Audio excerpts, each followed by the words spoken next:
You want the truth, the whole truth, and nothing but the truth? You can't handle the truth!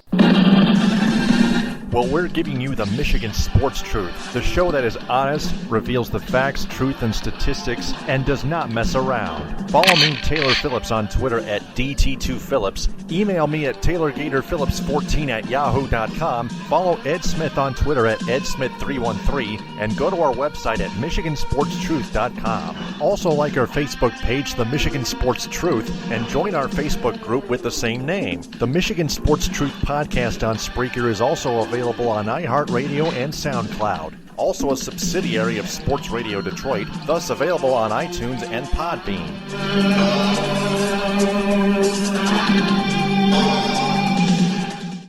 This podcast is particularly not for entertainment purposes, and the views expressed by the host of this podcast are opinion-based. However, they do not come without facts, research, statistics, and truth, whether other people like it or not, and no matter how harsh or complicated it may be. This is the Michigan Sports Truth, and nothing can ever stop it from being correct. Hey there, Michigan Sports Truth fanatics, and welcome to episode 263 of the Michigan Sports Truth Week in Review on Spreaker.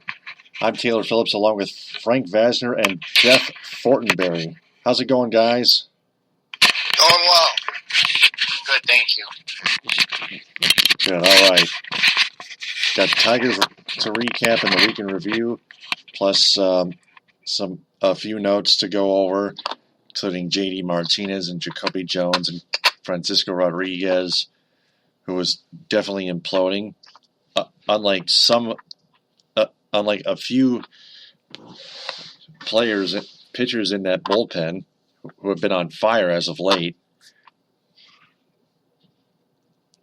Also, got a little Pistons to talk here, a little Red Wings, some Grand Rapids Griffins, minor league playoff hockey, plus plenty of Lions news and the Spartan football team getting into even more trouble. Followed by the 5 questions segment right at the end of the podcast. So, let's kick off with some Tigers, huh? That one is long gone! Well, the Tigers started a 4-game set against the Cleveland Indians, and they beat the Indians 7-1 in the beginning of that 4-game set. Game 1, Victor Martinez finished 3 for 5. His OPS has been upgraded to 601.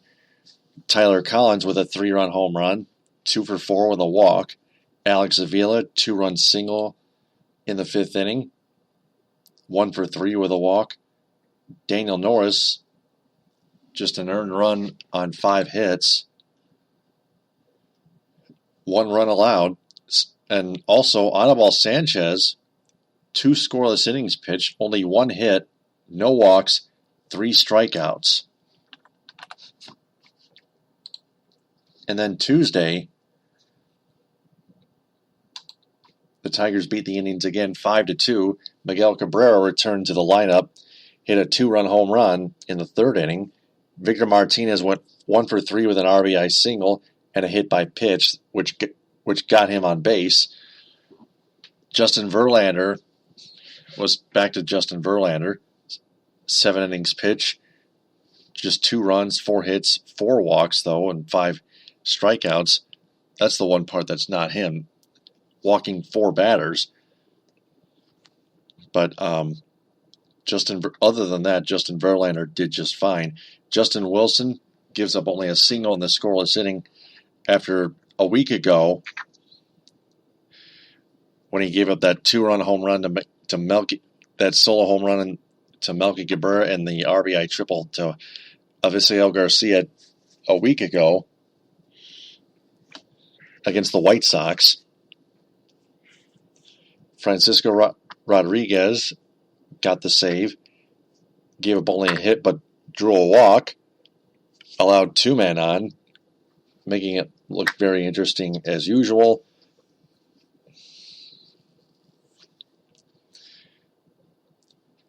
Wednesday, they lost to the Cleveland Indians 3-2. Matt Boyd gave up all 3 runs on 5 hits, 3 walks, 4 strikeouts in 7 2/3 innings. All Victor Martinez could do is hit an RBI sac fly, 0 for 2 plus a walk. His OPS was back to .602. Ian Kinsler was added to the injury list, leaving the game with a hamstring, with left hamstring tightness. He was day-to-day. Thursday, they had off because their 4-game series finale was actually postponed and scheduled at an undetermined date later on.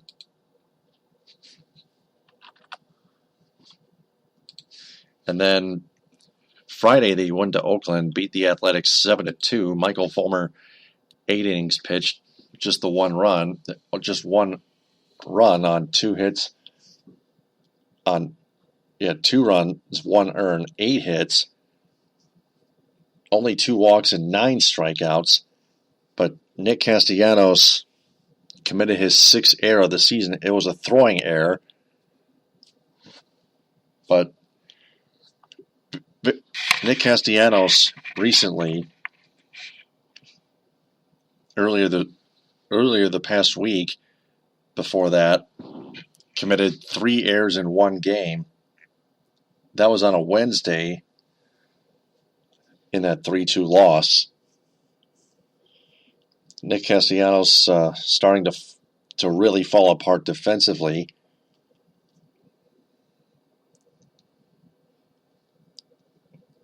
Four errors in 2 games total.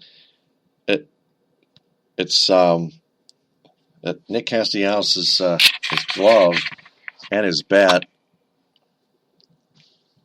aren't doing their job somehow.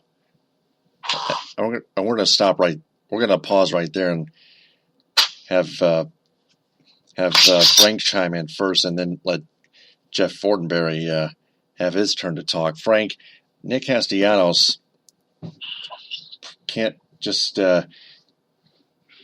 play defense at that point. But his offense went 2 for 5 Saturday in the 6-5 loss to the Athletics, and 7-6, 2 for 5 again. Well, to total it up, he's still a little decent on offense, but defensively not so decent at all. And I think it was you that said that he was starting to look like Brandon Inch, which I agree with from a defensive standpoint. How he's looking like, as I once referred to Inch as the Sultan of oops. But at least his bat hasn't gotten to the point where he can't hit the broadside of the barn, and we'll just have to hope that it doesn't get that low. And as for his defense, I mean, we can only hope that he's just in a funk or something, and hope he gets out of it, but something's got to be done. I don't know if he just needs to change his technique, or if he needs to just work on fielding more, or who knows, but let's just hope that this isn't the start of something that's going to continue on and fester. Right. Jeff, what say you? Do you think? Have you experienced some fielding issues with Nick Castellanos? Well, fielding's been pretty much a question since day one with him, and it's like some of the other players. It just seems like, maybe he's turned a corner and they're not pulling him out at the end of the games, and putting Romine, maybe because of necessity of Romine being used in other places, not available just to come in the 7th, 8th, or 9th inning. But, Nick's got the look of a future first baseman right now.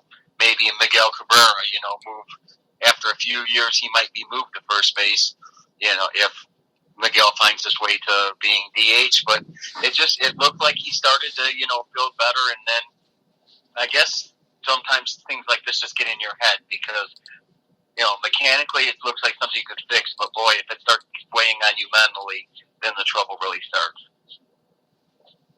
Mm-hmm.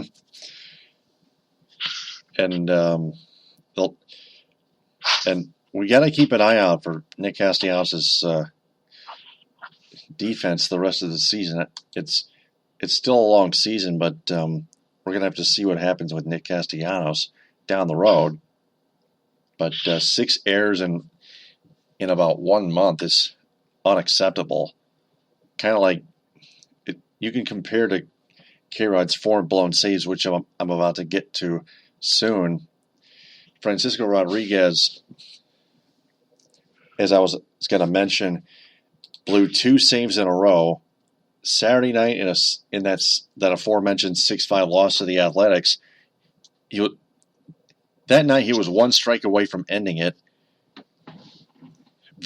Even closer, yet just on a foul tip. And Francisco Rodriguez walked Bruce Maxwell. And then he allowed a double and then the game-winning 2-run single to I believe, Jed Lowry. Correct me if I'm wrong. But the second save, that second blown save, he only got 1 out. Francisco Rodriguez, unlike his performance in the first blown save, when he got 2 out, so very close to that third out, K-Rod didn't even come close at all on his second blown save in a row and fourth on the year. Gave up an RBI double with nobody out, and then that 2-run home run to Ryan Leary. Ryan Healy? Ryan Healy. His name? Yes, Ryan Healy, yeah. Thanks. And Brian Ausmus, after each game, kept sticking up for K-Rod. Of course he has no sense of urgency, but he doesn't even think straight. And he's too loyal of a manager. He's a loyal liar. Yeah, and I actually shared this tweet from Ryan Schuling, the Team 92-1 in Lansing. Said, forcing a guy into a role for which he is woefully inadequate because, quote-unquote, that's what we're paying him for is a recipe for a losing team.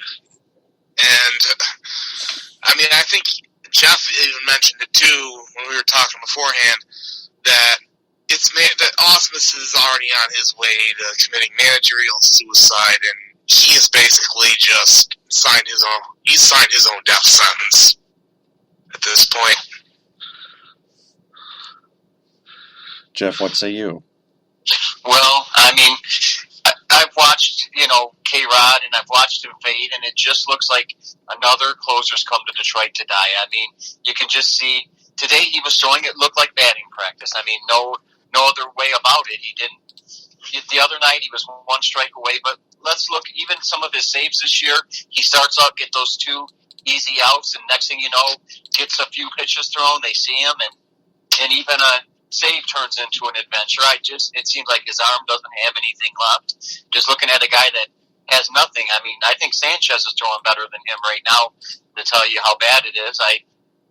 As I said, Brad's going to have to do a hot hand, keep Justin Wilson, and then maybe try Alex Wilson, even though I'm not real comfortable with him as a closer because he does better, in the 7th inning. But this is a hill he's going to die on at the way he's going. I mean, I just said if he gets stubborn and tries to get into roles, then this person does this and doesn't mix and match or stick with the hot players, it's going to kill him. And, well, it looks like he's going back to stubborn roles because of, like you said, his loyalty and his maybe just lying to himself to think that this is going to work the way he's doing it. Well, it all kind of goes back to what we've seen in the past few years with Tigers closers. I mean, we saw this with Joe Nathan. When he couldn't get the job done, Brad Ausmus kept saying, he's my guy. he's my guy. He's my guy. I mean, hell, we saw the same thing with Jose Valverde when he started to come apart too, and Jim Leland kept trotting him out. I mean, it's just gotten to be same song, different verse every year. And it's just at one point, when is somebody going to step in and say, enough's enough, somebody else has got to do something, or heads are going to roll?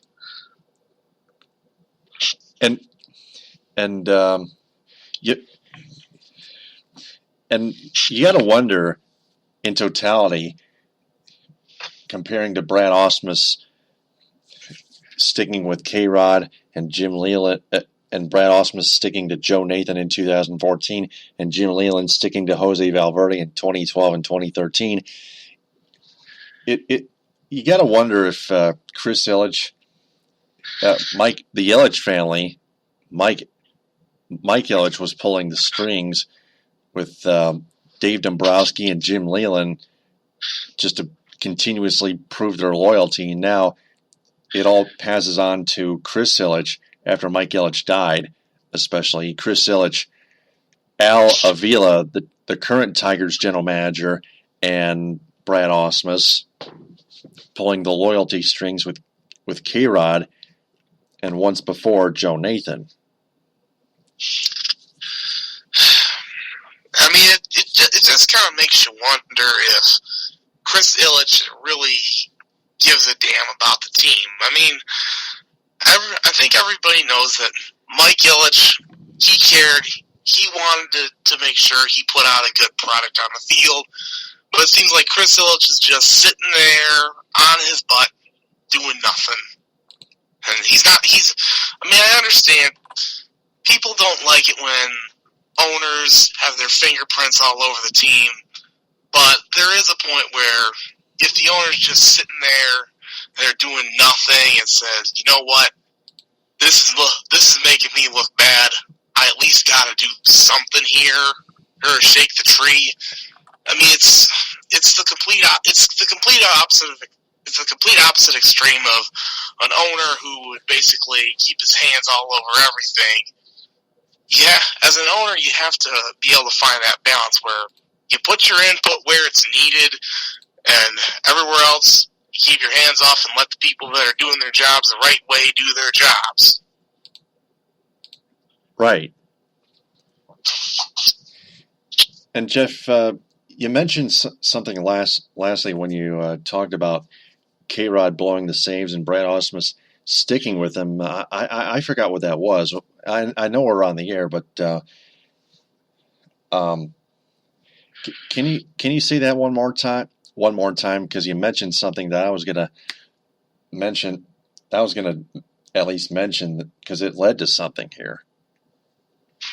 Well, I'd say, that if he got into the spot where he was saying, this is this man's role, 7th inning is to him, 8th inning is to him, 9th inning is to him, and try to get locked into those roles regardless of how they're performing, that's a hill he's going to die on because, earlier this year he used, Alex Wilson for 2 innings to get the save instead of saying, I'm going to go to my closer who had already pitched a couple nights. I said he's going to have to mix and match and go with who's hot because, as you said, there are some arms in the bullpen that are doing the job, and if they're doing the job, I mean, today Justin Wilson did throw some extra pitches because I think he got squeezed on a pitch, but which caused him to go through another batter or two and throw some extra pitches. But I just thought, if it comes down to it, he's going to have to use Justin Wilson. If he goes in and strikes out 2 of the 3 and throws 12 pitches, he's got to bring him in, trot him out for the 9th when K-Rod's not doing the job. But it just seems like, I said, it's a hill he seems to be willing to die on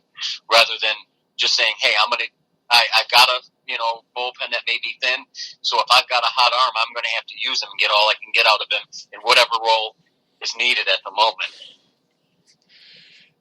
Yeah, that's right, because you got Jose Valverde, Todd Jones, Joaquin Benoit, Fernando Rodney, Joe Nathan, and now Francisco Rodriguez.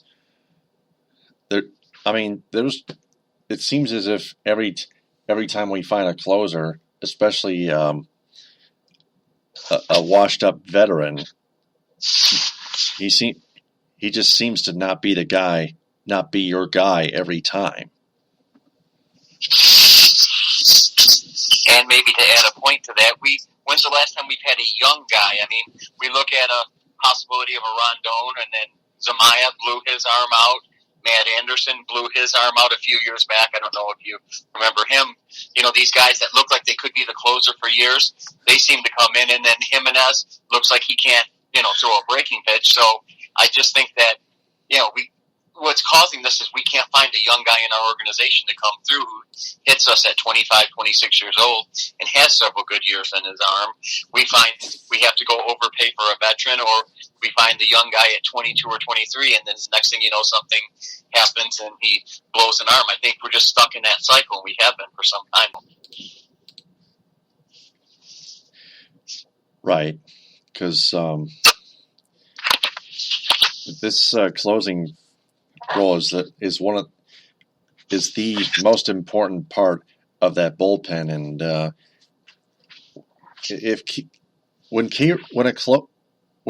when your number one closer keeps blowing it, it's a major problem. It cost the Tigers 2 games in Oakland, of course, and Brian Ausmus still decides to stick with him. He admitted one time, though, at the least bit, that K-Rod's not the same K-Rod, but that's all he said. And Jeff Moss on Twitter at Jeff Moss DSR, the founder and editor-in-chief of the Detroit Sports Rag, tweeted that quote and said beside it, "Then why do you keep playing him?"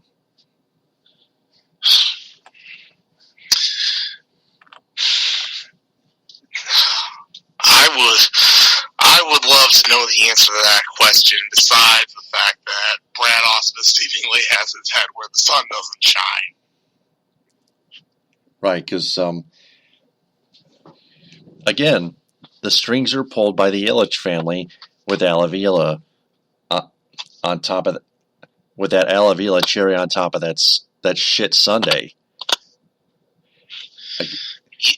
Yeah, and like I said, you remember with Joe Nathan, Ausmus kept saying, "He's my guy. He's my guy." I mean, you replace Joe Nathan with K-Rod, it's, again, same song, different verse. Yeah, and K-Rod started playing for Detroit in 2015. Joe Nathan blew out his arm for the rest of the season, Tommy John surgery, in 2015 after opening day in 2015 at Comerica Park when he made the save. I believe that was a 1-2-3 inning that Joe Nathan threw. Obviously, he appeared to suffer that season-ending injury, and someone else would take over, and it just proved nothing to save Joe Nathan's job as a closer, and Alavila wasted no time after the 2015 season officially wound down to a screeching halt, and Alavila decided to go ahead and decline Joe Nathan's option for 2016.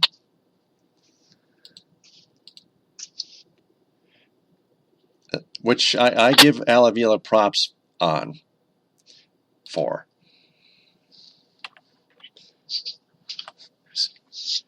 Yeah, I mean, I do too, because he got rid of dead weight.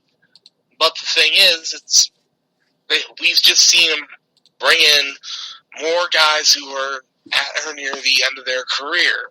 I mean, Nathan was near the end of his career when he got brought in. K-Rod, kind of the same deal. I mean, he's nowhere near what he was when he was I believe he was playing for the Angels in the late 2000s, if I remember correctly. And, I mean, even then, too, there's been other guys who he's tried to bring in. I know Jim Johnson, the former Orioles closer, was brought in, but he got injured, never recovered.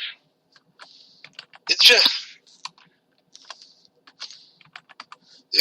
just maddening. Yeah, that was Dave Dombrowski in 2004, I think. Wait, yeah, Jim Johnson. That was some kind of year in the recent past, but yeah, it was that. I want to say it was 2014. Yeah, 2014. That's what I said. Yep. Yeah, and I want to say he brought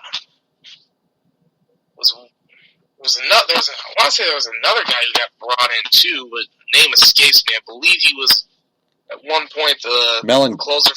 Not Malencon, but he used to play for the Pittsburgh Pirates. Maybe a guy named Joel Hanrahan. They brought him just. Yeah, Joel Hanrahan. Joel Hanrahan. Yes, thank you. But he never even made it out. He just couldn't. He couldn't even pitch. His arm never got better. That's the other guy that Dave Dombrowski signed right before Jim Johnson. Joel Hanrahan was injured the entire time. That's the guy I was thinking of. Yeah. That's who I was thinking. That's who I may have been thinking of too. Because when I was thinking of all the former closers who had been brought in, I knew it was like, okay, who was that guy they brought in but never pitched an inning because of an arm? But at least, thank you, Jeff, for bringing that up. Well, they would just thanks very much. Put a flyer on him, I guess, for a few bucks and see if he'd come back, and it never happened, I guess. True that. Just spent a whole lot of money on dead weight. Dave Dombrowski did. Now, Al Avila signing K-Rod, blew 5 saves last year. Now, 4 saves in 1 month, on pace for, like 24 blown saves.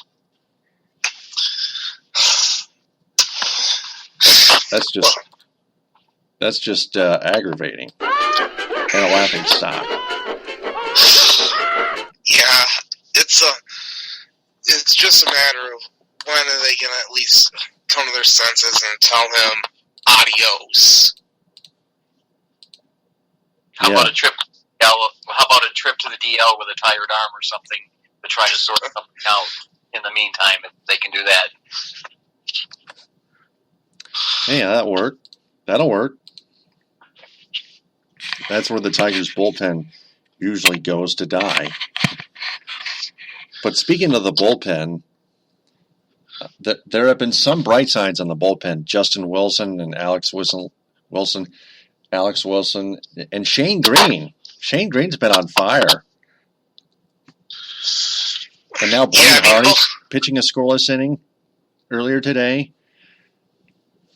Man, that bullpen's some of the bullpens come alive, I tell you. Not the entire bullpen, but some. Yeah. But, that's the thing.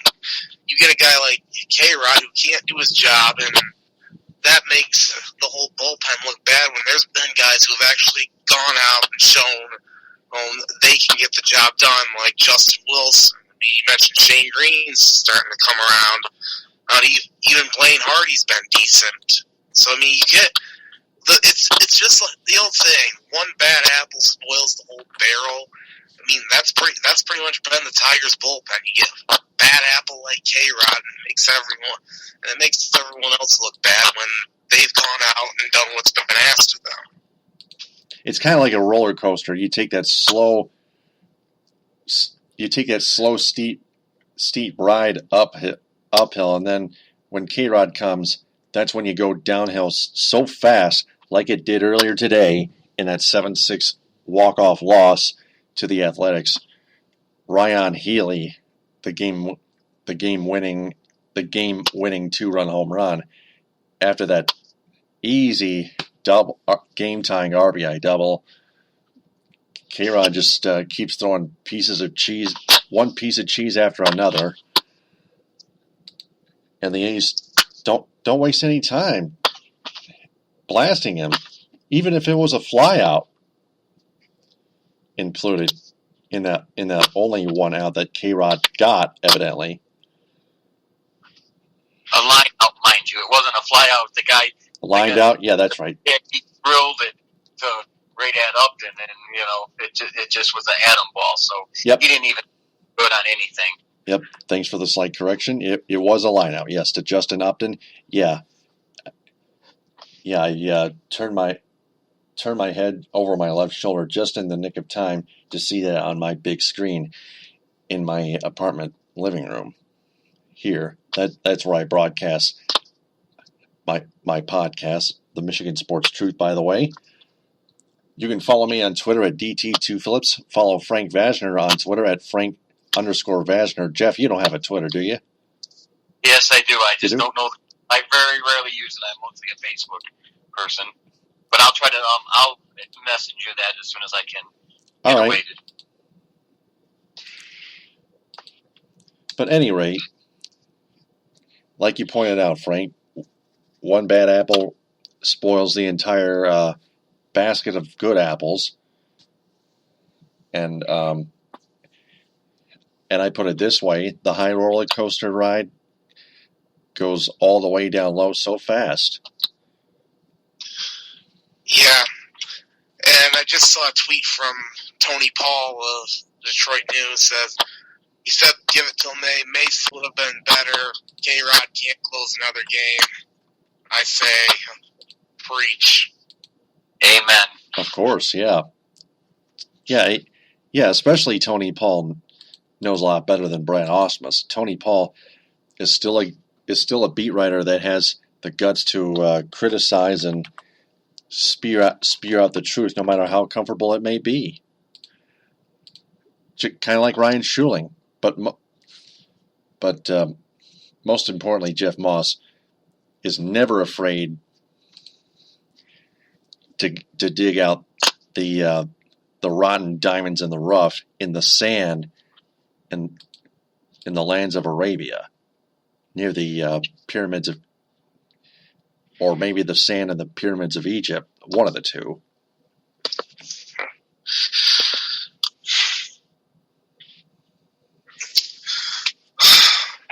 Yep. And I believe the Tigers are in Arizona next. Is that correct? Yep. They have tomorrow off, but they got a 2-game set against the Arizona Diamondbacks at Chase Field, both at 9:40 on a Tuesday and a Wednesday. And then the 4-game set Thursday through Sunday at the Los Angeles Angels of Anaheim at Angel Stadium of Anaheim. 10:07 Thursday and Friday, 9:07 on Saturday, and 3:37 on Sunday. And it seems like they always play awful whenever they go to Anaheim to play the Angels. They just get, I have a hard time remembering the last time they even won a series out there. Yeah, they never won a series, not even last year. Michael Fulmer was there in Anaheim to pitch a complete game shutout there, evidently. Michael Fulmer, unfortunately, probably not going to pitch. Actually, he's going to pitch in the Anaheim series because there's a 2-game set in Arizona. But Michael Fulmer pitched a complete game shutout in 2016. He's looking to keep those Angels off the board. Once again, keep that Angel offense in check. But otherwise, I think the Angels take 3 out of 4 in that series. Yeah, I'm actually bringing the standings up right now, and the Angels currently sit in a pretty distant second place in the AL West. They're 16 and 17, 5.5 back of the West leading Houston Astros. But again, they've still got the best. They've got the best player in the game in Mike Trout. Yep. Yeah, Mike Trout has been injured as of late. That's what I've heard lastly. Oh, yeah. Yeah, because I'm trying to see. I guess the matchups haven't been set yet in the Anaheim series. I do know that Verlander is going against Ray on Tuesday in Arizona, and then Boyd is going against Godley on Wednesday.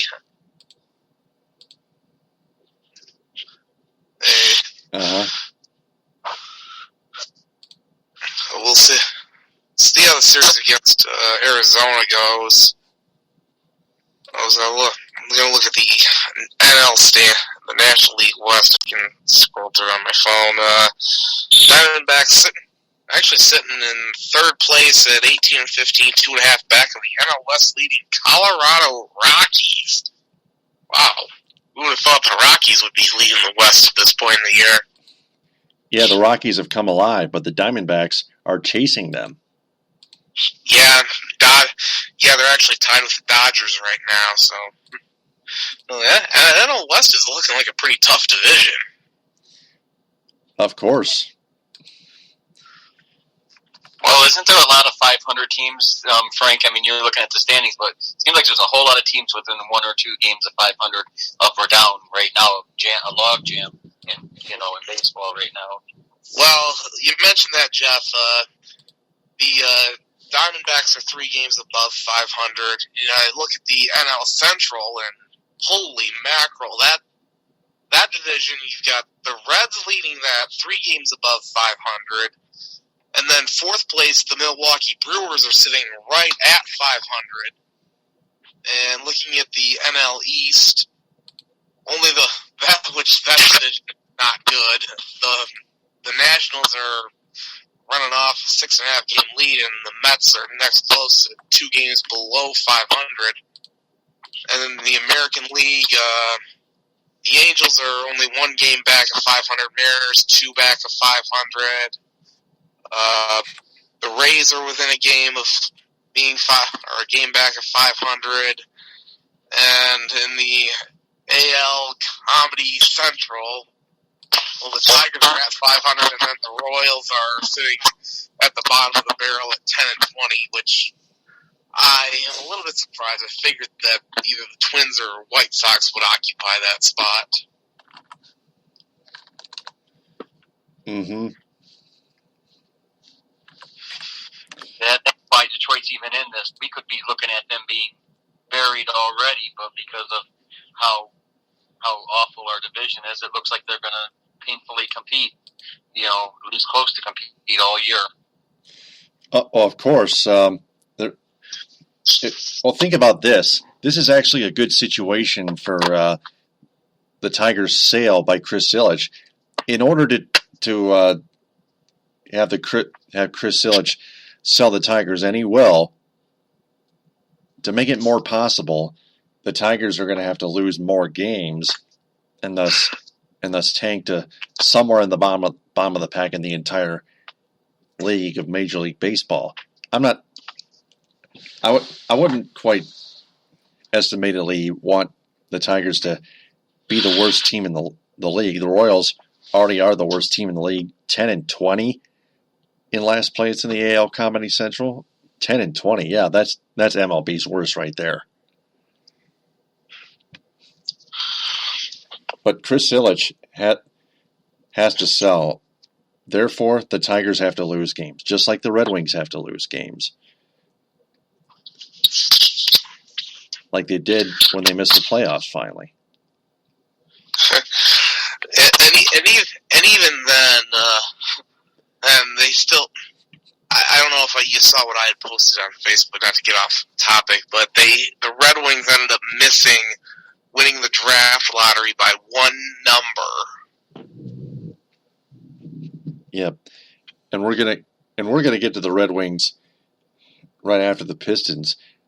We're gonna get to the Pistons next, and then the Red Wings. But yeah, they were one spot away from getting that number 1 overall pick. You see, anything can happen, but that's how this NHL draft lottery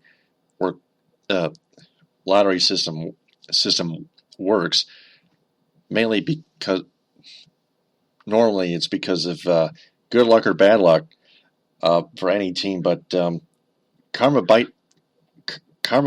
bit them in the ass Karma bit the Red Wings in the ass because they won too many meaningless games while trying to miss the playoffs. Successfully trying, I may add. All those shootout wins. Yeah, they were undefeated in the shootout. Plus, they won their final game ever at Joe Louis Arena, I believe 4-1 or 5-1. They beat the New Jersey Devils. Riley Sheahan, I do remember scoring his first and only 2 goals of the game. Of the whole season. Yeah. Well, I'll tell you what, that, again, I wrote, my comment, I don't know if it was on Private Messenger or on there, is we just got a whole bunch of teams around 500 in Detroit, kind of stuck in nowhere land, and, the Red Wings are in that same boat. Plus, we don't know what they got for the future, because they're not bad enough to get good draft picks.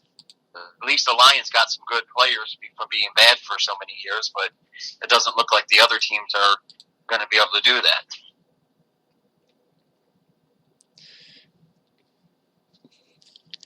Well, we're gonna have to see what happens, depending how good or bad each team is.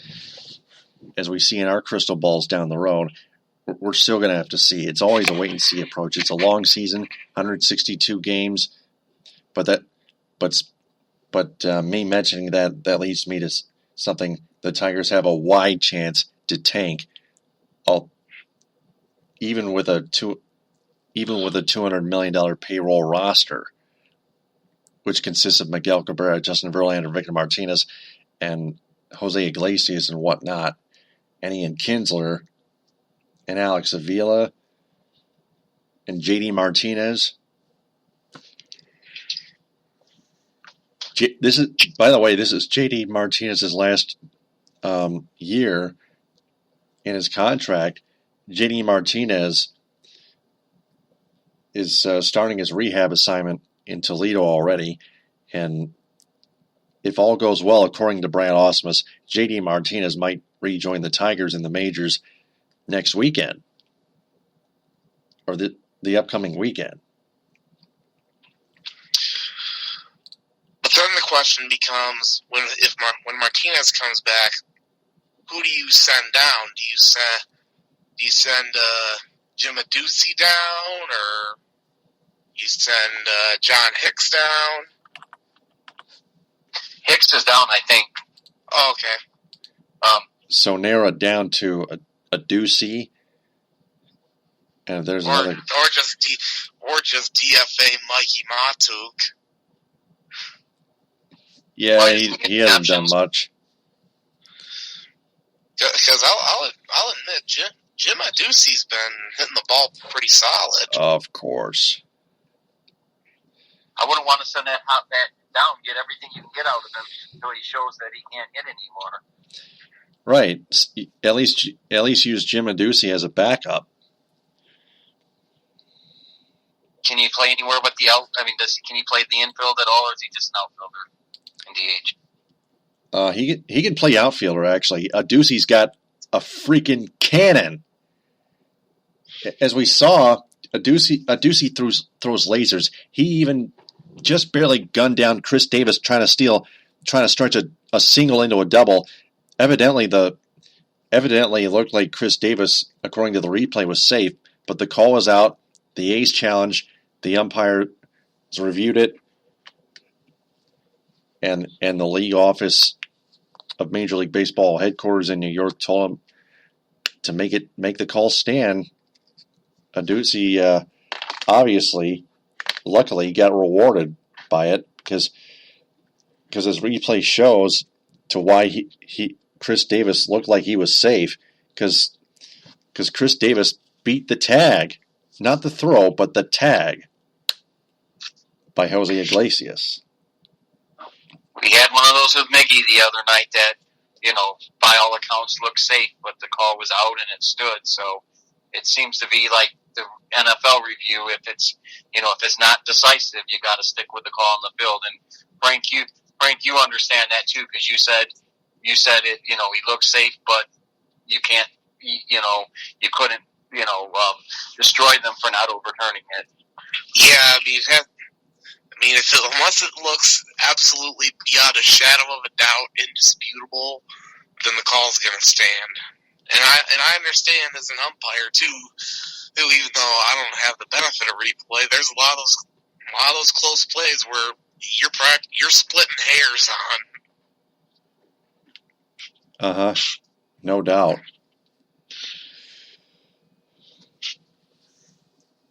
So let's digressing a little bit. Victor Martinez during the early portions of the that 3-game series with the Athletics increased his OPS to all the way up to 658.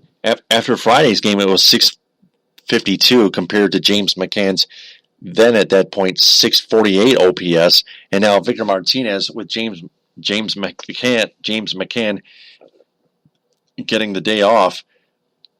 Victor Martinez increased his OPS slowly but surely to 658, but after Sunday it's decreased back to 652. But James McCann with that go-ahead 2-run home run increased his OPS, maybe a walk as well, but he increases OPS back all the way up to 684.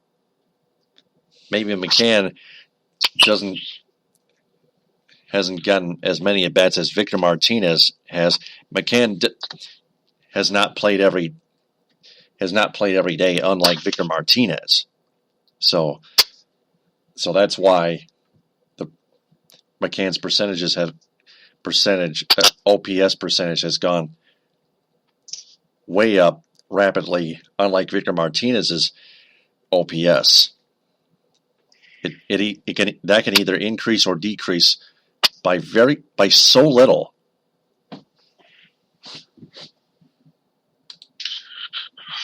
I think we saw Victor's OPS starting to rise up. It started on Monday when he successfully bunted his way onto first base.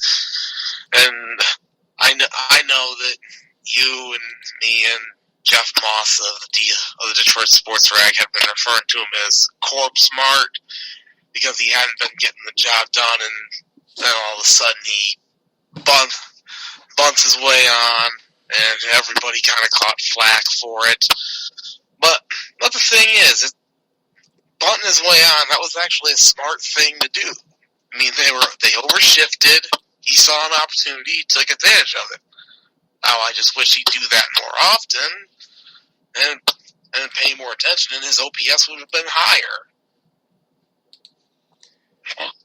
And I don't know if you've noticed, but since he did that, they're not being able to overshift the same. He's got some hits in spots where he would have been hitting into the shift, but they've had to kind of rethink just, overshifting the defense on him now, and I think it may have get him a good week because he was hitting some balls right by the infielders, out of position. So I think just, like Frank said, you may have changed things because you put something in their head that they can't just give him a free base hit every time. And I think maybe you just changed how they think about defense in him, and that small act, one bunt, may have changed that for a while. Yeah, because it made everyone pay more attention. So I don't know. So I'm not really sure what more he can do to try and get on base, other than just hit the ball. But again, we haven't really seen him be able to do that as much, other than spots here and there.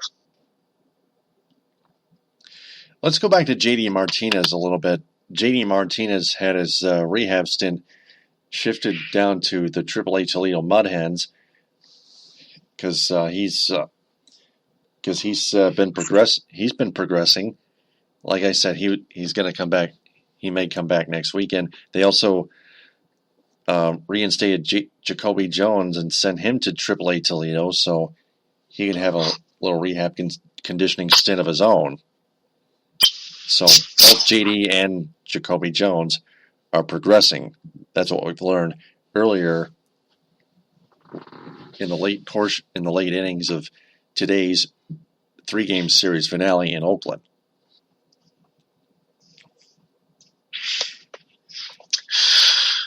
Yeah, and we'll hope that he can get back. He gets back relatively soon and provides a spark to the offense. Yeah, the Tigers, meanwhile, are a team that cannot stay healthy. And then you got Brad Ausmus sticking with K-Rod, Victor Martinez somehow increasing his OPS over James McCann's OPS at one point. We'll keep an eye on both OPSs continuously as a developing subtopic of the Tigers here.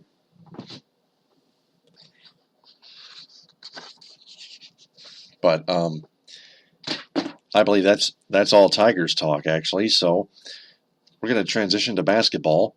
Left sideline three, and he answers. Couple notes. The Pistons have submitted bids to host the 2020 and 2021 NBA All-Star games. They're trying to add their NBA All-Star game to the new Little Caesars Arena.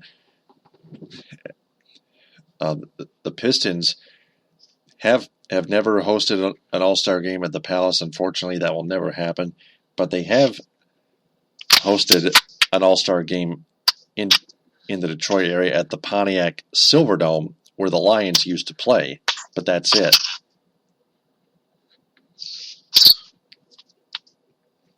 But that's just a little note. Now, the second note was actually a story about the Pistons' radio flagship contract expiring with Detroit Sports 105. Once Detroit Sports 105.1, now 105.1 The Bounce, WMGC-FM in Ferndale in the greater Detroit area. Now that leaves the Pistons in a situation where the Pistons have to decide whether to stay with 105.1 and re-sign a new contract, or move to another radio station in Detroit, for example, WJR or 97.1 The Ticket. The Pistons were in talks with 760 WJR, but WJR showed little interest, quote-unquote. Meantime, 105.1 a couple of years ago was purchased by Beasley Media last year. Also heard that 97.1 The Ticket, WXYT-FM in Southfield, in that metro area, is actually a possible landing spot, according to Tony Paul of the Detroit News. Follow him on Twitter at TonyPaul1984. Tony Paul was discussing the Pistons and their radio contract expiring, and and that was actually a side story in the main article headlining that Matt Shepard got fired from 1130 WDFN in Detroit. And Matt Shepard, by the way, has now been hired as a weekly co-host Fridays on The Drive with Jack Ebling on the Team 92 FM WQTX in Lansing. But Matt Shepard getting fired, Tony Paul headlines, leaves WDFN irrelevant. Well, actually, the headline was actually wrong, because Matt Shepard's firing was actually due to the ratings hitting absolutely rock bottom, 0.0, N/A, not applicable, according to radio-online.com. The last 2 or 3 months, maybe 4. And that's just 5 or 6. That's just very tragic to see that happen.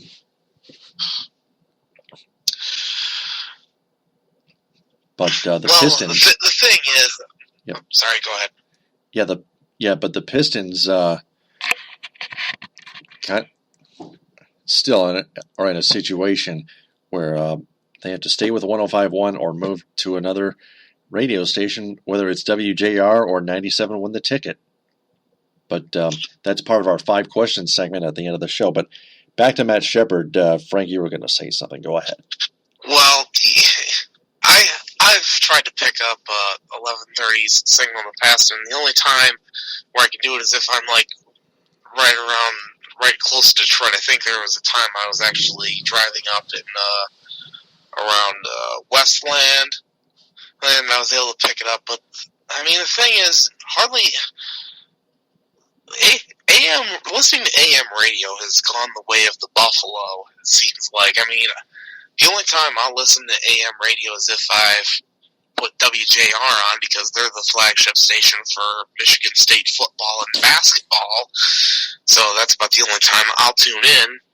But any other time, your primary audience for AM radio is age 50 or older. And I mean, I think 50 that's or something older. that hurts. Wow. Well, because I mean, I don't really know anybody else in kind of my age gap who listens to AM radio. I mean, everyone's always listening to FM because they want their music, or for me, I'm listening to sports talk. And also, people sometimes listen on their phones to other forms of radio, or they'll listen to Sirius XM. But I mean, Matt Shepard is someone who I've listened to him do play-by-play for The Michigan Wolverines men's basketball team. Michigan football.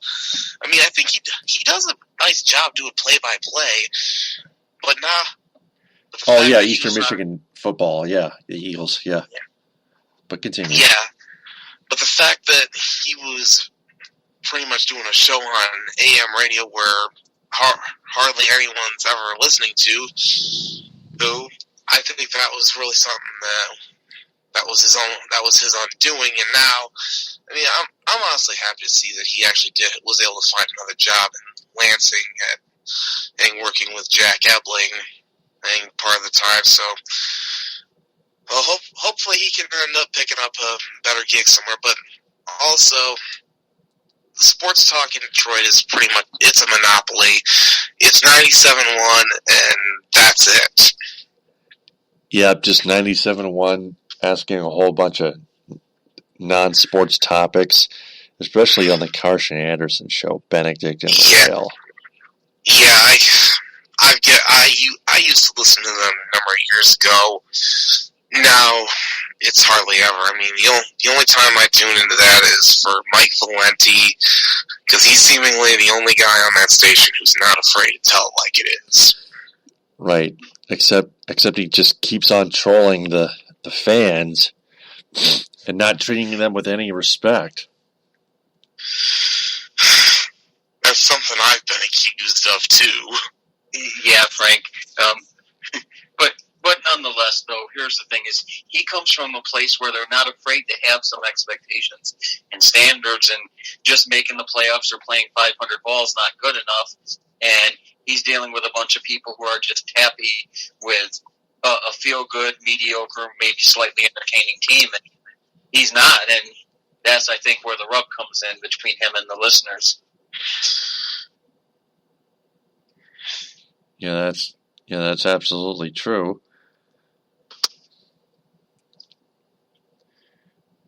But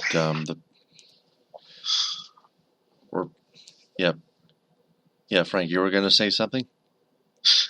No.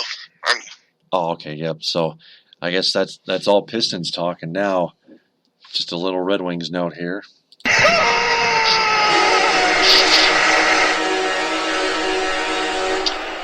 The Red Wings have actually signed a Czech Republic League standout goalie Matej Machovsky to a 1-year deal. Machovsky who knows where he might end up, either with the Toledo Walleye or the Grand Rapids Griffins. He could probably at least be a backup. But the thing is, the Red Wings already have a log jam of goaltenders. Yeah. I mean, even in their farm system too. Yeah, because Grand Rapids, they got Jared Coro, Tom McCollum. No, McCollum's been long gone. Oh, that's right. Yeah. There's Eddie Pasquale, Cal Heater, I think, has been called up, and then with the Walleye, Jake Patterson had been starting down there, but he actually got hurt in the playoffs, and they're already set with goalies down there as Jeff Lerg, which, by the way, quick note, Lerg, former Michigan State goalie, picked up a shutout in an elimination game last night as the Walleye defeated the Fort Wayne Comets 5-0 in Game 5 of the second round of the ECHL Kelly Cup playoffs. And and also the Walleye have another goaltender. I forget his first name, but I do know that he is Marty Brodeur's son.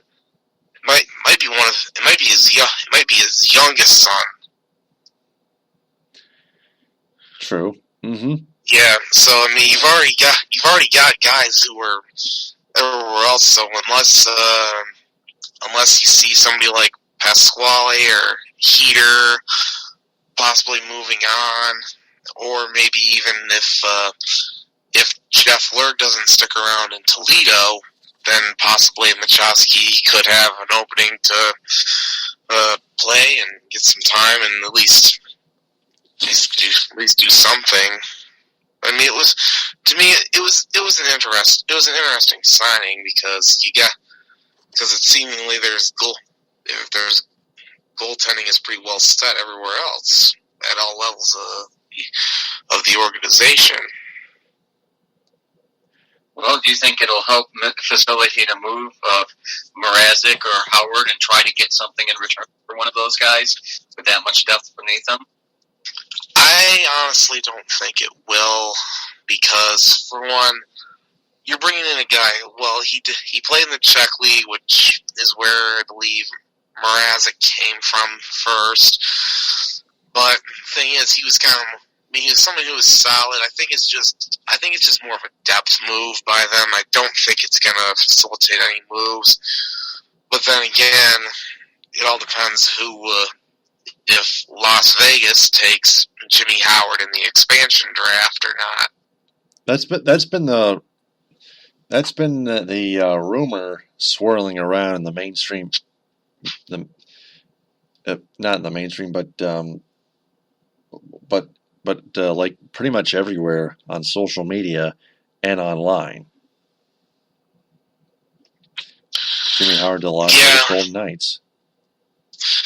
Yeah, they're saying that Howard could get taken, but I think if there's any goalie that gets taken by Las Vegas first, it'll be either Marc-Andre Fleury or Matt Murray from Pittsburgh. Even though I have a friend who is a Pittsburgh native who thinks that will never happen, and I said it's inevitable. You got two guys who have got Stanley Cup rings. One of those guys will get taken, and then whoever else ends up being in the backup. So who knows what'll happen there? Expansion draft will be near the end of June. Yep. We'll see what the Las Vegas Golden Knights can do. So, speaking of the Grand Rapids Griffins, they have a 2-1 series lead. They won 4-1 last Wednesday at Allstate Arena against the Chicago Wolves. The Wolves won 7-3 on Friday. They led 3-0 after one, and 3-2 after 3-2 in the third period, or after two, and then they started pulling away a little bit, 4-2, and then 4-3, and then 5-3, 6-3, and 7-3, and then the Griffins led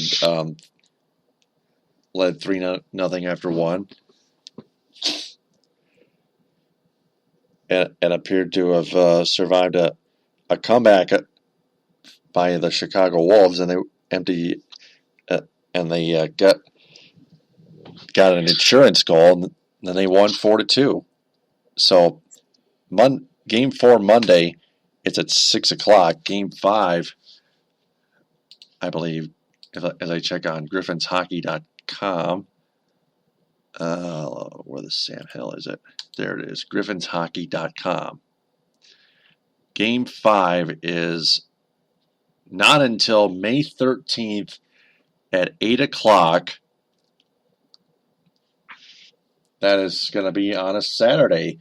So, the Griffins and Wolves, after Game 4, are going to have 4 days rest.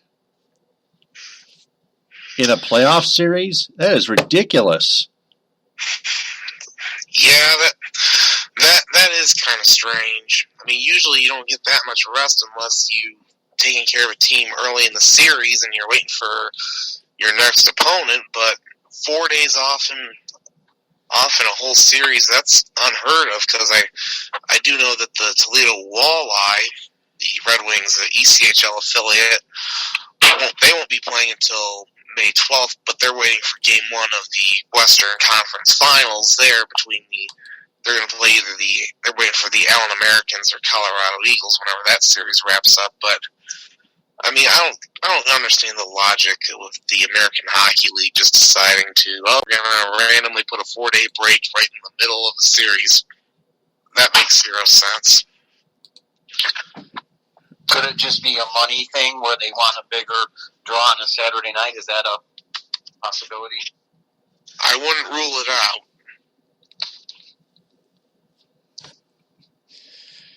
Well,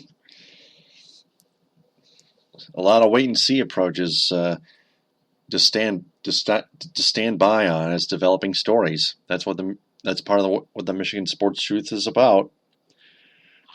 So, transitioning from hockey to football. Touchdown, Detroit Lions! Earlier last week, the Lions and New York Giants have been going for Patriots running back LeGarrette Blount, another recent Super Bowl champion with the New England Patriots, coming down from 21-7 at halftime. But LeGarrette Blount seems like a logical choice for either the Lions or the Giants. The Lions still have holes to fill, especially in the running back department. Yeah, I definitely think they should make a move for Blount. I mean, I know people are loving themselves some Zach Center, and even they need Amir Abdullah to be healthy, and plus Theo Riddick has done solid in limited action. But the truth is, they need somebody who can get those tough yards between the tackles and take a pounding. And I think Blount's the guy because he's a bullish runner. He's like 6'6", 250.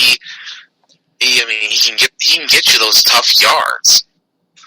I mean, I think you put him in the mix and you go by committee with him, Abdullah, Riddick, throw Zanner in a little bit here and there, and Joik Bell. Joik Bell's not. I don't think Joik Bell's with the team anymore. Yeah, he might have signed with another team or something like that. Otherwise he might have retired, which isn't possible. Yeah, I think. Yeah, I think if you get one in, then I think they end up possibly going with a running back by committee approach. I think that's what you need to do. I mean, that's kind of how New England did it with Blount, James White, and I'm trying to think who. I think there was another guy they had too. The name escaped. Right? Yes, Deion Lewis. Thank you, Jeff. So I mean, but I think that's how you have to do it in the NFL now. I mean, people will point to a team like the Steelers and Le'Veon Bell, but the days of having a workhorse running back in the NFL are gone the way of the Buffalo. I mean, you'll have good guys, but there's always somebody in who's gonna step in, give that other guy a breather. And in the event where he goes down, you got somebody solid who can step in. I mean, Atlanta's got it with Coleman and Freeman. They've got their thing. And Frank, I think you nailed it with Blount being, because he's the back that they don't have. You look at all the other guys they've got. Riddick is a scat pack. You can't really call it. He's a slot receiver who comes out of the backfield. You've got Abdul, who's a question mark, and who's a great, catch the ball, maybe run it big type back. And then you got Zenner, who can give you a little bit of fill in here and there, do a little of everything. But he hasn't shown he can stay healthy, nor has Washington. You just need the one thing you don't have is a bull run it back. He could be the one that could, make that little stable, as you said, a running back by committee. He could be the piece that, kind of spearheads that. Yeah. Yeah, because they gotta have somebody who can be the hammer on like a 3rd and inches, is from the 1 yard line. Yeah, that's an example of getting a tough yard, getting that 3rd and 1 for that first down. LeGarrette Blount, he's a total running back machine. Like you pointed out, he gets those tough yards, and that's a very good need for the Lions to address their running back issues. Because they really didn't go at it in the draft, and that was surprising that they didn't make any, move even in the late rounds in the draft to pick up somebody there. And me and Frank were both screaming about Hunt getting passed over after they traded out of that spot. So I think that they, Quinn must view it like he viewed it in New England, as, a spot by committee, and just look for fill-ins and guys you can sign here and there and make it work and not waste draft picks on it. That seems to be his MO, or New England's MO, which he's brought with him, let's say. That's true. So, speaking of which,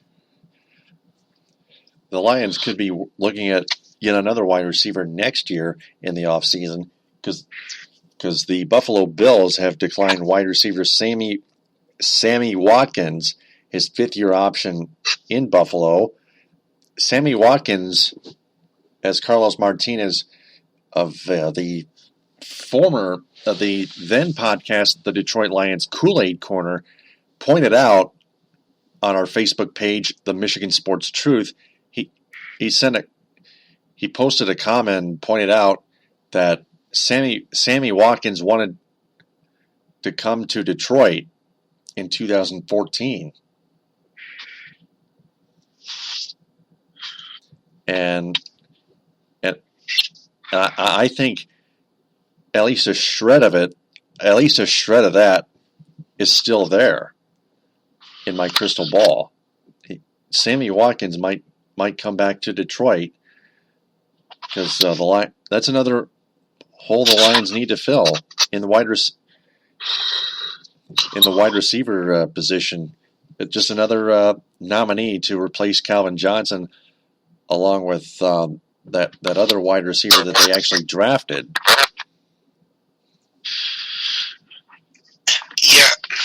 Yeah, because I think if going into next year, the receivers will be Marvin Jones, Golden Tate, Kenny Galladay if he develops, and I don't think Anquan. I think if anything, if Anquan Bolden comes back for 1 year, that'll be it, because Father Time has caught up with him. So I think I think if you throw Watkins in the mix with Tate and Jones, I think you got a really good top 3 receivers. I mean, you throw Galladay in the mix if he ends up developing solidly.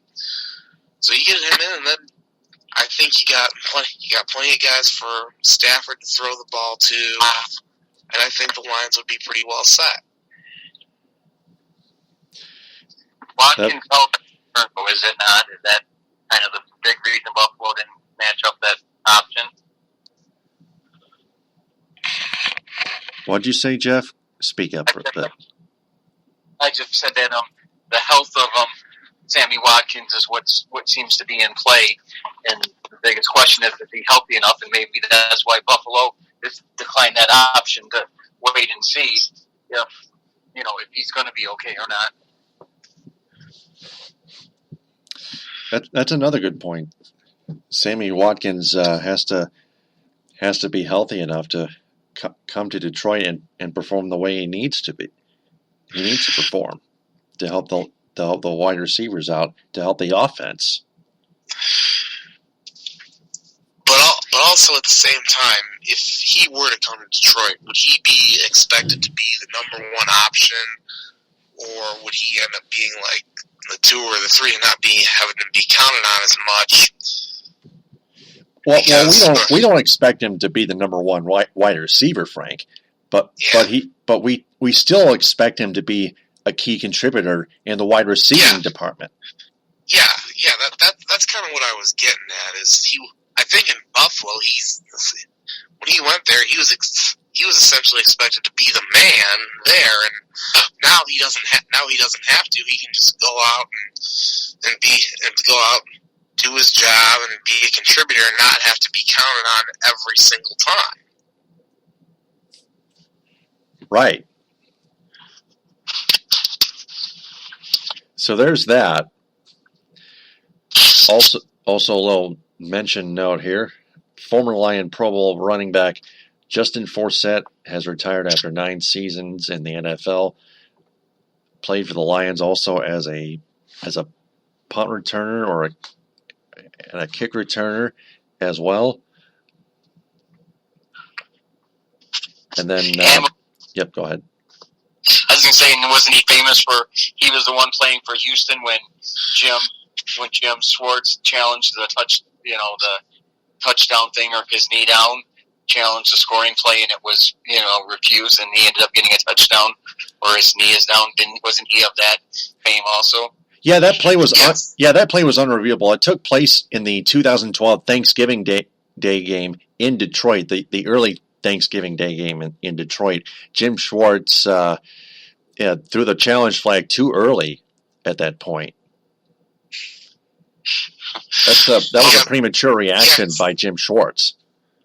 Yeah, because that was actually during a time when scoring plays were not allowed to be challenged, and I think Schwartz kind of threw it out of frustration. But now it's actually gone back to how it used to be, where any play you see something that's wrong, you can throw the flag, and then they'll take a look at it. Uh-huh. It did facilitate a rule change, let's say. Right. But that's just what I thought of when I saw your post about Forsett. I said, yeah, I remember that play more than I do his time with the Lions. Good point, yeah. And then lastly, defensive tackle Haloti Ngata reveals that he underwent brain exams before returning for his 12th NFL season. He said, quote, he wanted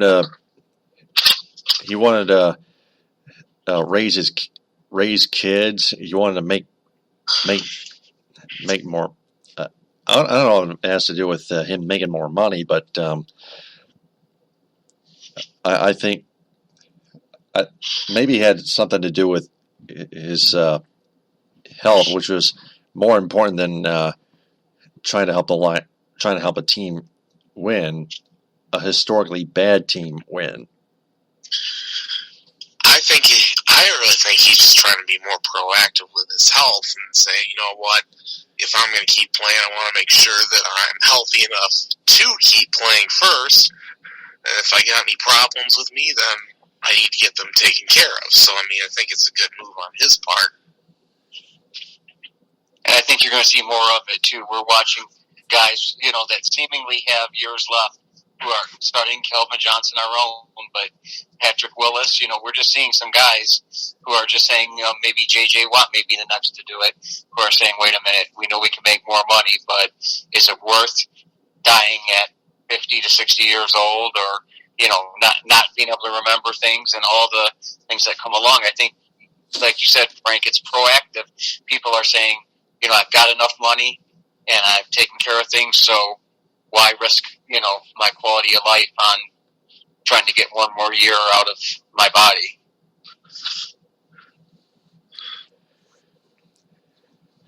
All right. Well, that's all Lions material. Now, just one team left to cover, and that is the Michigan State Spartans football team. Touchdown, MSU! Back on the sexual assault investigation case yet again. The school, Michigan State University, earlier the past week, has sued ESPN over sexual assault investigation records.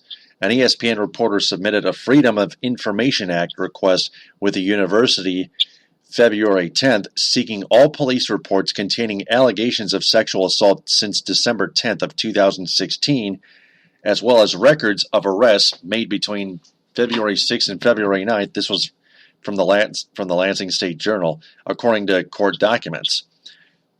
February 6th and February 9th, according to court documents. The request came one day after MSU, Michigan State University, announced the suspensions of 3 Spartan football players and a staff member associated with the team amid that sexual assault investigation, which is still ongoing, considering the other 3 players, besides the arraigned defensive tackle Austin Robertson, are still unnamed. Austin Robertson, as you recall, was dismissed from the team amid that investigation and then arraigned and held on that $250,000 bond. Now, in the past, ESPN has sued MSU in 2014 and won its lawsuit in 2015, but MSU is looking to strike back, and that's going to be another one of our 5 questions. I mean, this whole thing has really just had me confused, because you have ESPN, which ESPN appears to be following the right rules by submitting FOIA requests, which I believe do cover arrest records, any criminal charges, filed anywhere, suspensions, or anything of that nature. And now MSU is suing, saying no, it doesn't, which I find I'm just completely confused by it. If ESPN's doing stuff the right way, what's going on? Is there something that happened somewhere that we don't know about that hasn't been brought to the light yet? Yeah, I mean, I'm sorry. No, go ahead. It's a state secret this long. I mean, how many times has there been something that TMZ or somebody hasn't got it out? But yeah, there's some odd things going on that those names haven't leaked out and ended up somewhere on some paparazzi type of news station. Now there are some things that are a little fishy going on. Yeah, I mean, this whole thing is just blowing up. MSU still has a lot of work to do with that sexual assault investigation case, and now the Spartans feel violated by ESPN because of this. That ESPN reporter submitted a Freedom of Information Act request. I believe that ESPN reporter was Paul Levine of ESPN.com. That name was mentioned in the Lansing State Journal's article of MSU suing ESPN over those records.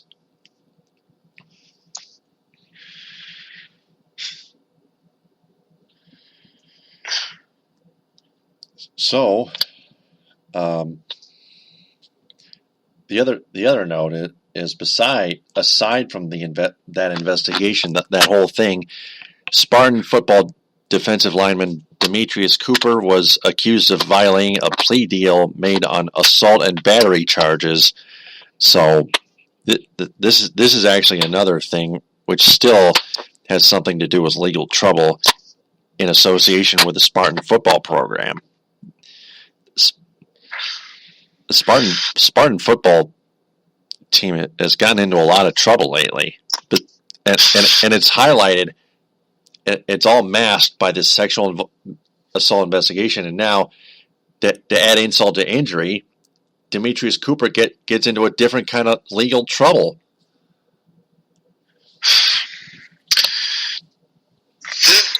It seems like to me that I'm a lifelong Michigan State fan, but it seems to me that Mark D'Antonio is starting to follow the path of his old boss, Jim Tressel. Because when Tressel was at Ohio State, there was I'd have to pull up something that I once saw online that a friend of mine wrote, that when Tressel was at Ohio State, there was countless times where players got arrested for this, that, and the other, and yet it all got swept under the rug. They'd be suspended from team activity in the spring, but would still be out there on Saturday. And if you guys might remember, Tressel was known as the senator. He was always out to please everyone. And ultimately, that came back to bite him in the ass when the whole tattoo gate came out in the end of 2010, first part of 2011. And now, I'm not saying that something like that is happening in Michigan State with guys receiving improper benefits, but the fact that D'Antonio is seemingly trying to please everyone, it seems to me that he's headed down a similar path, and it's not going to end well. Jeff, what say you? Well, as far as Frank's called it right, as far as that, I mean, you look at the tattoos and, you know, in light of everything that we see going on, it doesn't seem like a huge deal, but anytime it involves money or breaking the money rules, there's the problem. But this, you know, I'll say this, though. I mean, maybe you know this more than me, Frank, because you pay, you know, your closer attention, you'd see things, but it just seems like this come up suddenly.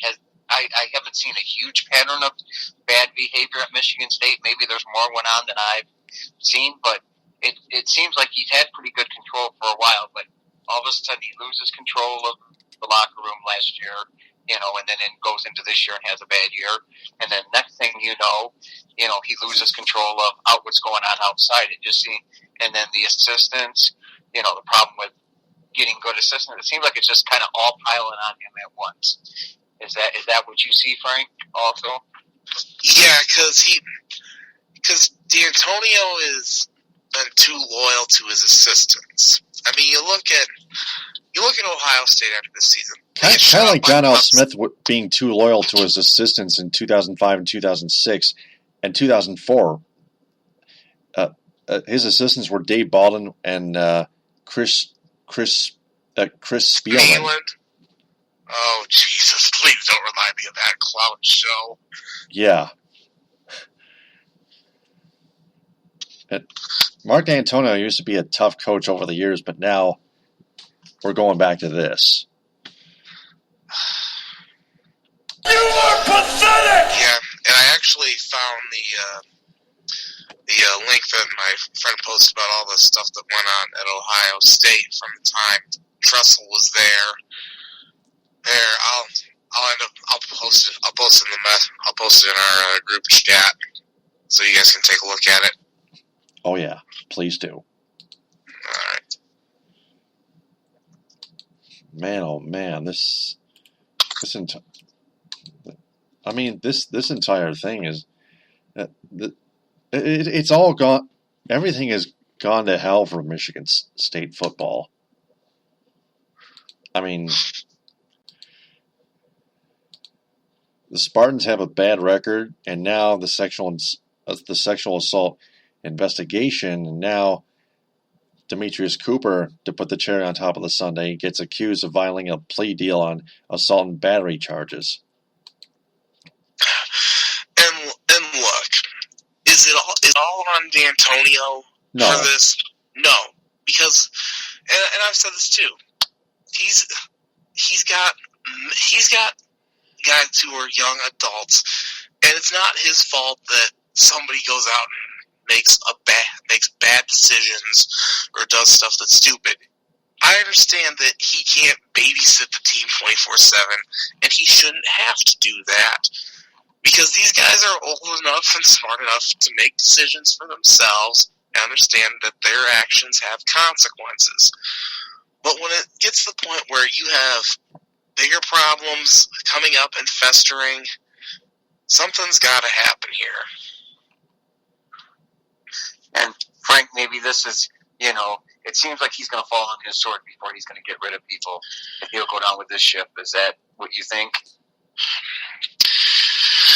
I'd have to say it is, because D'Antonio is 61 years old.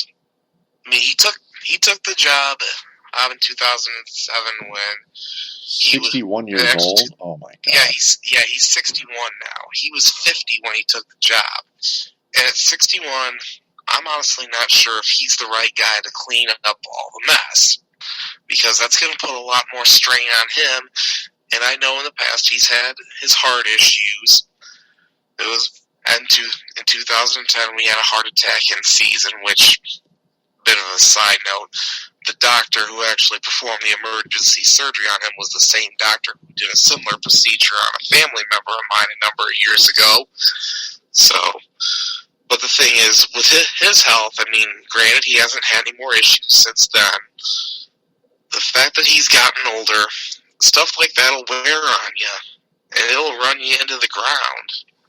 And I think it's going to be at the point where I could see within the next, say, 2 or 3 years, D'Antonio ends up deciding to hang it up and retire, and somebody new gets brought in. Now, who that is, it's really hard for me to say.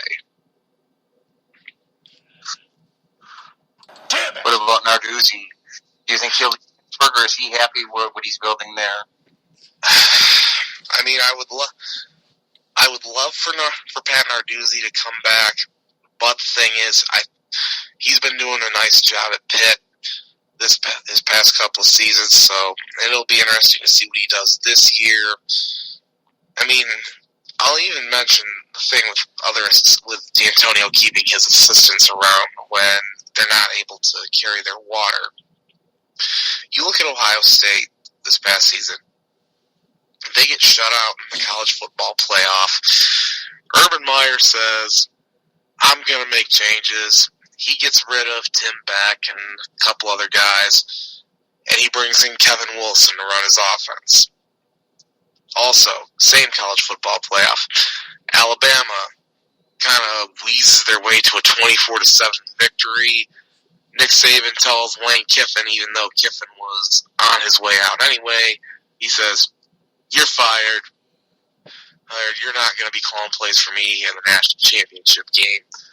Yet D'Antonio, after they get shut out by Alabama in the college football playoff, we're just going to keep everybody around. He's basically trying to say, we've had all this built up. This is the same staff that won a Rose Bowl, blah, blah, blah. Well, that's all well and good, but it's a change. College football is a changing landscape. You either evolve or die, and the cautionary tale is LSU with Les Miles. Les Miles, even though he would change assistants, he was stubborn and wanted to do everything his way, and it ultimately came back to bite him in the ass. Uh-huh. If Miles can get fired, who can't, Yeah. My family in Louisiana is happy that he is gone. Well, there you go. And I saw a long timeline of NCAA violations and firings from 1986 to 2011. Oh, was that what I had sent you? Yeah. Yeah, that was all the stuff that had gone on at Ohio State under Truss's watch. Yeah, most of it mentions Jim Tressel a lot, and that really brings up your point. Yeah, because D'Antonio comes from the Truss tree, and he's trying to do what his boss did, and that was keep everybody happy. Well, the thing is, you're never going to be able to please everybody. I mean, there's going to be people who are not going to like you the way you do this or that or the other. I mean, there's going to be people who you're going to run them off. And you know what? So be it if that's the case. Because the minute you start trying to make everybody happy, you're going to end up making somebody else mad, and then you're just creating more problems than fixing them. Right.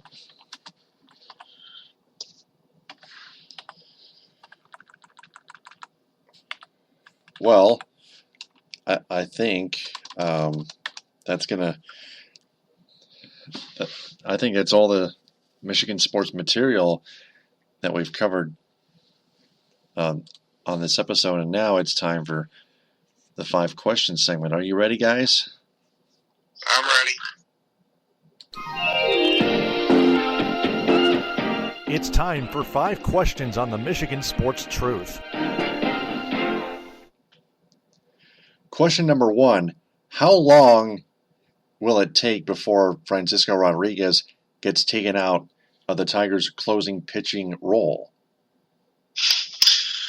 My belief is he should have been DFA'd today, but in all reality, I wouldn't be surprised if he is left in that role for the rest of May, just because of how loyal Brad Ausmus is, and we'll just pull the same "he's my guy" routine. But I think if he blows one more save, goodbye. Jeff, what say you? Well, unfortunately, I'm a little more pessimistic. I think that they won't go around the trading deadline or the All-Star break unless he blows 3 or 4. If he gets back, saves a couple, either by hook or crook, he'll get till maybe around the All-Star game or till some trades start happening, so they have a chance to replace him. I'm thinking by the end of June or the end of August, because no matter what, Brad Ausmus is always gonna keep saying he's my guy, all fucking year long. It's just as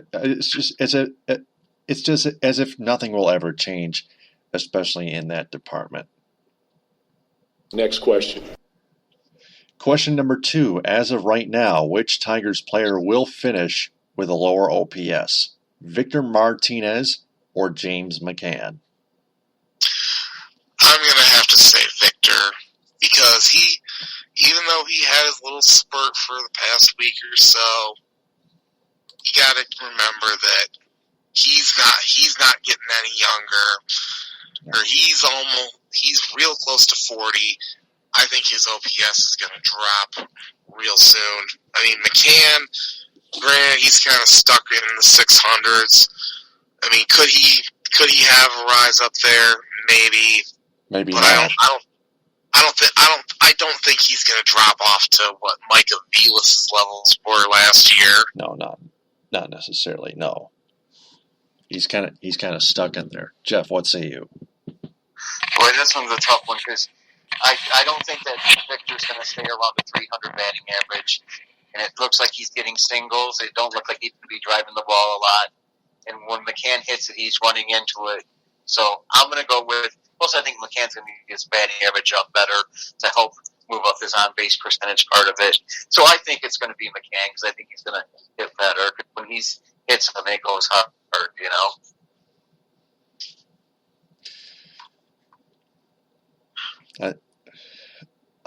I'm going to have to say Victor Martinez because, like Frank pointed out, Victor's just going to keep aging. He's not going to get any younger, and by the end of next year, he may already be like passed out or something like that.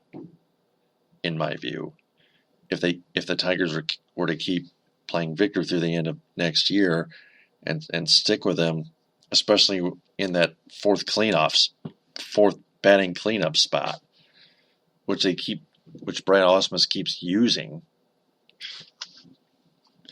in the last year of his three-year contract is actually his option year, fourth and final option year, and so on and so off. Next question.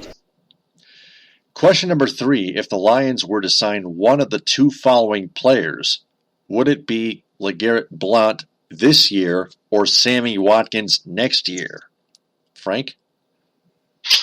I think more than likely it would be LeGarrette Blount this year because they have a need at running back, and like I said, they need that guy who can get those tough yards and also be that guy who they can pound the ball with in the fourth quarter to wear defense out and go on a long, sustained drive. Now, as for Sammy Watkins, I think he's going to have a lot more teams after him when he's a free agent. So, I think Blunt's the more likely option. Jeff, don't you agree? That's easy. Frank, you sold me even if I didn't need to be sold, but Blount because for many of the reasons you said, and you know, there's going to be a lot of people shopping for Watkins, and I just think receivers come available a little more readily than the running back that you just happen to need, and Blunt's it. So I'd say Blount. Me too. We're all going for Blount. Blount is that tough yard running back guy, like Frank Vajcner pointed out, first and foremost. And secondly, the Lions should not waste any more time. They should not let the other team, the New York Giants, win out on LeGarrette Blount. The Lions have to reach out there and take him. Don't waste any time. Take him now. Have a sense of urgency, Bob Quinn. That's all we ask.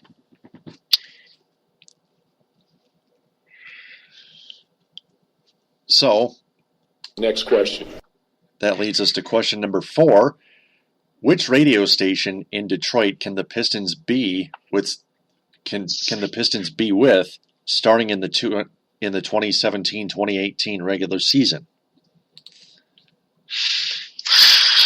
I think they stick with 105.1 The Bounce because for one, 97.1's already got the Red Wings and Tigers, and there were countless times where I'd go to 97.1 to put the Red Wings on and find out, oh wait, the Pistons are playing, and they stick the Red Wings over on 1270, which I can never pick up.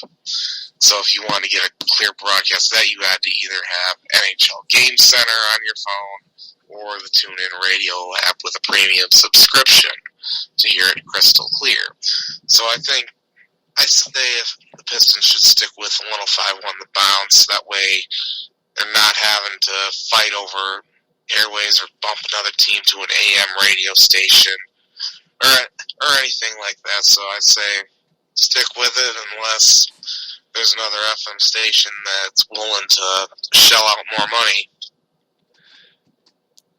Jeff, your survey says? Okay, I mean, I remember when WJR used to be a great sports station and have so many sports teams, but they seem to have wanted to turn to talk radio. If there's one AM station that sounds good enough and you can hear it everywhere, it's WJR.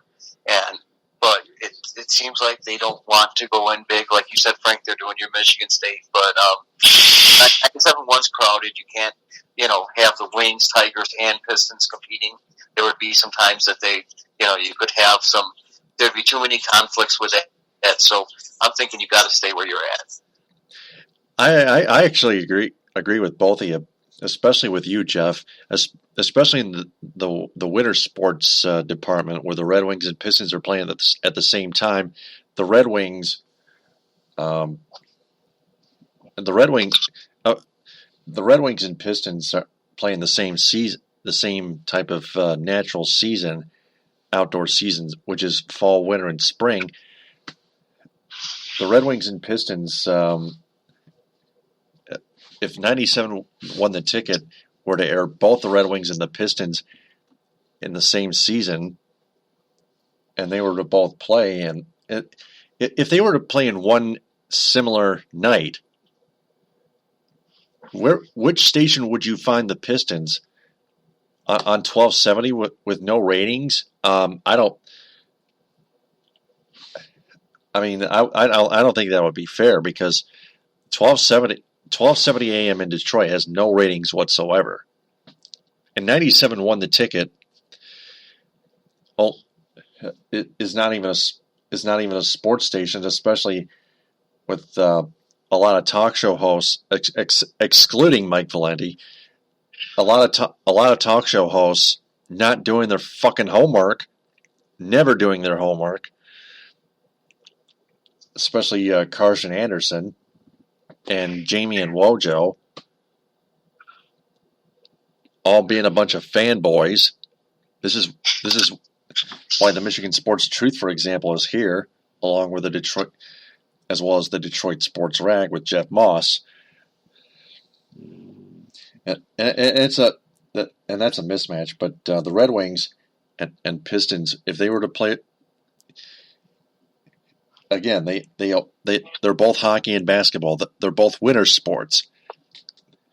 At least another team has got to step up and take the Pistons on the air instead of 97-1 airing both the Red Wings and the Pistons. That would be way too conflicting. So, that being said, last but not least, Next question. Question number 5. Does Michigan State University win its lawsuit against ESPN this time? Honestly, I'd have to say no, because if it's over Freedom of Information Act and it's something that's covered by that, unless there's something in there that is not being talked about, or if it's Paul Levine doing something that he's not supposed to be doing or breaking some form of rules, I don't think that MSU has a chance to win this one. Yeah, I have to agree. I think Paul Levine might have done the right thing. He didn't do anything wrong. Jeff? Well, I'll tell you what. I mean, unless this thing was done as a preventative measure to get him to back off of what he's doing, if it's kind of a threat or a shot over the ball, across the bow to back him off. But like everything I've heard, freedom of information, Frank or you could just go, technically, don't you have the right to just go and ask for that information yourselves under the freedom of information? So unless there's something with the contracts, I mean, I don't know if there's a contractual thing because of telecast of ESPN games or not with MSU, if there's any kind of contractual, fiduciary type of agreement that we don't know about, but it seems cut and dry. They had the right to do it and they did it. So unless it's just trying to back them off of the investigation, it looks like it's, I don't think MSU has a chance. I'd have to agree because there's no evidence. It's clearly no evidence that that ESPN did anything wrong whatsoever, especially Paul Levine. And Frank, like you pointed out, there's the Freedom of Information Act, and Jeff, good point too. You got to ask them online. So that's our 5 questions segment. For all the listeners and fans out there, if you want to answer those questions, just replay the episode and answer them in the comment bank below this episode. That's going to wrap it up for episode 263 the Michigan Sports Truth Week in Review on Spreaker. Frank and Jeff Fortinberry, thanks guys for filling in for my number one co-host Ed Smith, who has been on assignment. He's busy with other errands that he has to run, including a couple interviews. Thanks guys for backing me up. Hey, no problem. Hey, I enjoyed the time here. Frank's doing this, now, and I told him I was jealous, and I got a little bit of a taste of it right now. So I enjoyed my time. Thank you for having me. Yeah, and I'm giving more people a shot here. I'm giving everybody in the state of Michigan a shot, especially the devoted fans, and you're one of them tonight. So, I thought I'd add you as a friend on Facebook and add you on Messenger, so we can and add you to the group chat, so we can get this thing rolling. Oh, it's good that there's people, we can have an opinion, and I see some people, this isn't where you can get people just so, irrational that people don't even want to talk to each other or be friends. And I never want that to be the case. I'd leave any place before I'd let, a friendship or a relationship, come into play over a difference of opinion. So, but just being able to go out there and say, hey, this is honestly what's going on, and not have some team or some radio station telling us that, we can't give our, opinions or see the facts as they are. By the way, I think I found your Twitter handle. It's at JL Fort, isn't it? That's the only one I can find. That's correct. Yep. So my wife's got one there, but she's got the same first two initials as me. So, unless it's my wife Julia, but who's patiently endured this, being I give her a half hour notice that I was going to be gone for a couple hours doing this. So I thank her for being, a good sport. All right, cool. Well, also follow Frank Vajcner on Twitter at Frank_Vajcner. He's also the co-host of the talk show After Further Review on WXUT 88.3 FM in Toledo, one of the college student-run stations at the University of Toledo. Frank and Jeff, thanks so much for being on here. Hopefully we get Ed Smith back and get Buck Gino back as well, so we can have a big round table. I love it.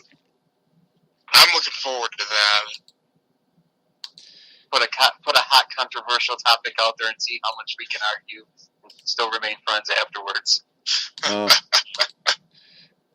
Well, we here at the Michigan Sports Truth, we just detect the truth, and we don't really debate much. We actually detect the truth. It's better than debate. Debate comes without doing the homework, but without doing much homework. The truth comes with doing a lot more homework. That's a fact, Jack. Well, you have to, because otherwise you're just a fanboy, as you said. Right. Well, I'm going to have to sign off for the night, but I very much enjoyed my time. Yep, that's the end of our show. Thank you much. Yep, thanks very much. Frank, you get some rest too. I'm gonna sleep in. That was one hell of a good 2-hour talk. Oh yeah, it was. Definitely. Yeah. Yep, I gotta get some rest because I gotta work for a little bit in the morning, and then I got a doubleheader in Saline I have to umpire. Yep, absolutely. Yep, have fun. All right, thanks. Thanks. So before we sign off, I want to remind everyone to share this episode and our entire podcast on social media. Had their friends share that as well, because I want to tell them that the Michigan Sports Truth podcast is in search of local advertising sponsors. If anyone has a business that's interested in sponsoring this program, you can follow Sports Radio Detroit on Twitter at Sports Radio DET, that's Sports Radio Det, and send them a direct message or email them at sportsradiodetroit.com in the contact section, or email its owner, Roger Castillo, at rajcast81@gmail.com. Also like their Facebook page and join their Facebook group. And finally, find their podcasts available on iTunes and Podbean. I'm Taylor Phillips. Follow me on Twitter at DT2Phillips and like the Michigan Sports Truth Facebook page and join its Facebook group. If there's any technical difficulties, we sincerely apologize. We'll talk to you next week on episode 264. Thanks very much for listening and downloading this episode and all other episodes of the Michigan Sports Truth on Spreaker. TTFN, ta-ta for now. Bon appétit.